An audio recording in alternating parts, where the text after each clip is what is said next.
Alright guys, I'm going to give this thing a go. This is I talked about it in one of my Foresight chats, where I'd like to go back and review some of the basics, things that, because I'm self-taught, things that a master smith or I as an apprentice would be forced to do, or if I went to school for blacksmithing, some of the things that I'd be forced to do, some of the basics. Now the reason we skip those are because they're typically not exciting.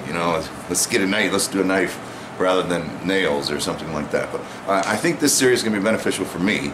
I think I'm going to enjoy doing it because it should end up with I'm going to try to keep the pieces short, and I think, yeah, just something where we can fall back on. You want some practice time, let's do this. So I'm gonna do this. This is like the intro to it. My formats and all of that stuff I haven't worked out totally yet, but in my research that I've done over the last couple of days, there's so many books out there, modern books and old books. People have great ways of explaining themselves and what they're doing, and no visuals to go with it. Some people have all the visuals and the ideas for projects, and their explanation isn't there. I was reading one of the modern books, and they were talking about forge welding, and they were very detailed. They gave you a drawing of, all right, scarf this thing like this. They didn't talk about how to do all that. And then scarf this piece like this, and then fit them together, then forge weld them. See, that's forge welding. That type of particular welding. And they didn't bother to get in, they didn't explain at all the actual forge welding process, just how to set things up. And it wasn't their objective to just show you how to set things up. It was their objective to cover forge welding in their book. So it's very interesting. I'm looking at a lot of different books. Because of who I am, I'm kind of tending to draw towards the older ones, but some of the newer ones have some neat little projects in them. So I think in this format, what I'm going to do is I'm going to pick a book or a few of them and work through not every single thing they do, but perhaps. And the issue that I'm going to have with this is keeping you able to keep track of where I am. So what book am I working out of, and which chapter, which episode, which chapter, which project, that kind of thing. So I'm going to do my best to do that. And I found a few books.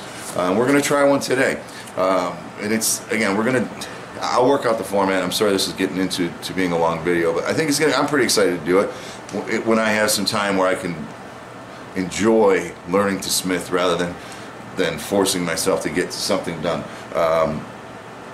I think part of the format is we'll talk about some basic concepts within the book, how the author explains it, a project that's regarding that or related to that, and then what I'd like to do is that if that project requires tools that we've already kind of learned how to make, then we're going to start off by making the tools that we need to do the project, which is on the advanced side, and then actually doing the project. So, I mean, it's the way I taught. I used to teach, wow, I get a lot of reflection off this white paper.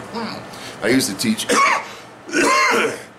excuse me, I used to teach computers to adult ed computing classes. I've done a lot of teaching with children and things like that. Trying to get that glare out of the way, in the way turn the camera.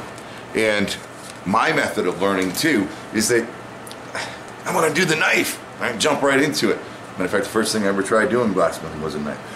So I'm gonna, and I understand a lot of us like to learn that way, so I'm not gonna bore you with details that you don't want to know right away, but you need to know. So we're gonna sneak that in, like starting the fire. The fire's already going. Like, gee, there's thousands of things that I don't know. I don't use bituminous, I use anthracite, propane forge, things like that.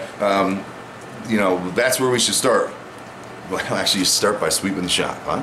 And making sure the shop's safe and everything's put away. I mean, that's the kind of stuff. I'm going to hope to sneak all of that in somehow, but also try to keep us entertained and learning at the same time. I am not teaching you. No way. I'm taking somebody else's words and I'm doing my interpretation of it. Consider me and you and I in a practical lab or in an educational setting, and we're the students, and we're taking what the mean old teacher said, and we're going to see if we can work things out. But back to my point, if we need to make a particular time to hold something for a particular project, I might stop and we'll do in that whole series, not in the same video, but in the whole series, we'll stop and make that tool so that we can, in that series, on this one exercise, which might be something as simple as making an S hook, we might end up doing making a hot cut and making a set of tongs to do that.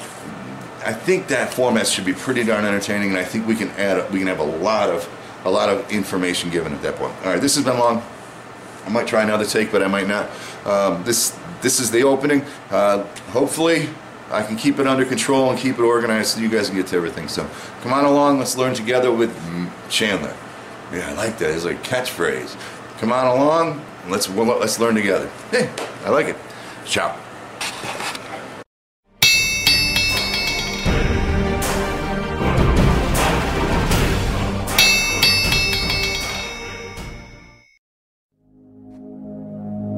If you found this video helpful, educational, maybe even if you just found it entertaining, and you want to support me, you can jump back to my channel. There's a button on the right hand side of the screen called support, and it's kind of like a tip jar. You can go ahead and leave Chandler a tip for this video, and that'll help me make some more, I guarantee.